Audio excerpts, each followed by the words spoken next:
Merci d'être avec nous sur BFM Alsace dans Planète Locale. Cette semaine, un projet unique en France. On va voir en quoi il est unique. Purifier de l'eau et produire de l'énergie. Bonsoir Mathieu Borner. Bonsoir. Merci beaucoup d'avoir accepté l'invitation de Avec BFM plaisir. Alsace. Vous êtes chef de projet au syndicat des eaux et de l'assainissement d'Alsace-Moselle. Il y a une nouvelle station d'épuration dans le secteur d'Erbsheim, près de Benfeld. En quoi est-elle unique en France ?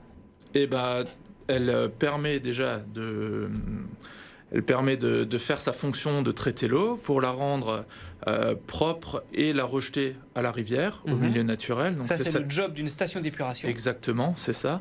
Et en plus de ça, on a eu une réflexion plus large sous l'impulsion des élus qui finalement dirigent le SDEA pour y associer et les efforts de transition énergétique en y produisant de l'énergie avec une méthanisation et protéger le milieu récepteur au niveau des aires de captage aussi d'eau potable, donc en déployant une plante qu'on appelle culture à bas niveau d'impact, qui est la sylphie. Alors il y a pas mal de termes assez techniques dans tout ce que vous venez de dire. Il y a comme tout un écosystème qui s'est installé, c'est ça, autour de l'eau.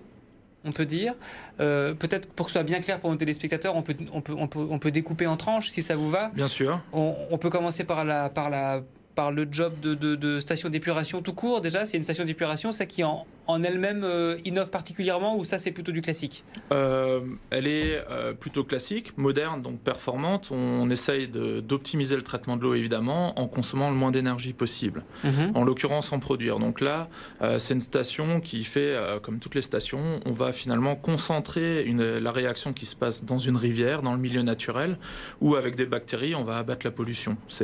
Donc ça, c'est le job normal de la station d'épuration, effectivement. Et pour que ce soit bien clair, c'est les eaux usées qui arrivent des communes voisines, c'est ça ? C'est donc ça. Le secteur d'Erbsheim, grosso modo ? Oui, des 11 communes qui sont raccordées au périmètre, pour nous on appelle ça un périmètre administratif, mais il y a 11 communes qui vont jusqu'à la station d'épuration. C'est des égouts qui viennent jusqu'à la station d'épuration. C'est ça. Et l'eau, vous me dites juste avant qu'on prenne l'antenne, souvent les gens croient qu'on nettoie l'eau et qu'après on peut la reboire, c'est pas le cas. Non, c'est pas le cas. En fait, on va la renvoyer dans ce cas précis à la rivière, donc au milieu naturel. Donc l'objectif de la station d'épuration, c'est bien d'avoir une eau qui protège la rivière, donc qui est plus qualitative que la rivière, mais qui n'est pas de nature à être bu et distribué au robinet, effectivement. Et alors là où il y a quelque chose d'assez original, c'est que cette station d'épuration produit de l'énergie par de la méthanisation, encore un terme un peu technique. C'est ça. Comment ça se passe tout ça ? Donc en soi, on a décidé, de faire un projet pour produire de l'énergie. C'est de l'anticipation avec la réglementation européenne. D'ici 10 à 15 ans, il faudra qu'on produise plus d'énergie qu'on en consomme. C'est pour ça qu'on est parti sur ce type de projet. Et on va valoriser les déchets du traitement. Donc c'est principalement les bactéries qui forment comme des boues. Oui, on dit des boues. Voilà, des boues, exactement.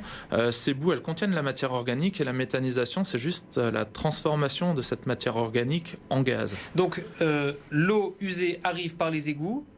La partie assainie, on va dire propre, repart dans la rivière. Exactement. Et il reste les déchets. Les déchets. Donc, ces boues qu'on va méthaniser pour produire du gaz. Et c'est là où c'est toute l'innovation de notre projet, c'est qu'on a une réflexion plus élargie, le SDEA va finalement travailler sur tous les aspects de l'eau, que ce soit le nettoyage de l'eau, que ce soit la gestion de l'eau pluviale, des inondations, mais aussi de l'eau potable. Et là, notre réflexion, elle a été couplée finalement à la protection des aires de captage, où on va capter l'eau potable pour la distribuer au robinet. Qui vient de notre nappe. Et il y a quelques aires de captage qui sont fragiles dans le secteur à cause de contamination, de quelques traces finalement de pesticides et aussi de métabolites. Donc ça, c'est une problématique qui se développe de plus en plus. Donc là, on n'est pas sur le site de la station d'épuration. Là, c'est vos sites de captage qui sont ailleurs. On est à une 10-15 de kilomètres. Le but, c'est d'être le plus près possible pour développer finalement le côté économie circulaire, aussi avoir un bilan carbone qui est intéressant. Plus on est prêt, mieux mieux ça se porte, enfin plus l'équilibre est là. Parce que ce qui relie ces deux sites, les zones de captage et la station d'épuration, c'est une plante. C'est une plante. C'est cette plante qu'on a, avec le milieu agricole, on a fait un partenariat avec eux pour mettre en place cette plante. Qui s'appelle la sylphie. La sylphie, c'est ça. C'est une plante qui fait 2-3 mètres de haut, avec des fleurs jaunes, qui est fleurie de juin à septembre, qui est une plante vivace, donc qui est là tout le temps, qu'on va récolter en septembre pour la méthaniser. Et finalement, en rajoutant seulement 10% de cette plante dans le méthaniseur, on va doubler la production de gaz. C'est ça, parce que cette plante, elle a deux avantages. Pareil, hein, excusez-moi, mais je découpe pour bien comprendre. Bien sûr. Le premier avantage de cette plante, avant peut-être parler de la méthanisation, c'est qu'elle protège l'eau qui est en dessous. Voilà. Et qui va être captée pour qu'on la boive. Voilà, c'est ça. Finalement, dans notre recherche, on avait 2 critères, mais le critère numéro 1, c'était de protéger l'eau qui est contenue dans le sol. Et pour ça, c'est là où le partenariat avec le milieu agricole est important, c'est qu'on a cherché des pratiques agricoles pour améliorer la qualité de l'eau et aussi pour assurer la transition du métier agricole et garantir leurs revenus. Donc on a aussi fait des recherches finalement juridiques, puisque nous sommes un établissement public, pour pouvoir passer des contrats avec eux pour une durée de 15 ans et leur assurer des revenus sur ces 15 ans. Donc vous avez demandé à tel agriculteur, tiens, sur cette parcelle, moi ça m'arrangerait que tu fasses pousser de la sylphie. C'est ça. C'est ça. Et ils ont accepté de s'y engager. En soi, oui, on a fait un appel pour un périmètre donné et on leur a présenté les choses pour les intéresser et qui se portent candidats.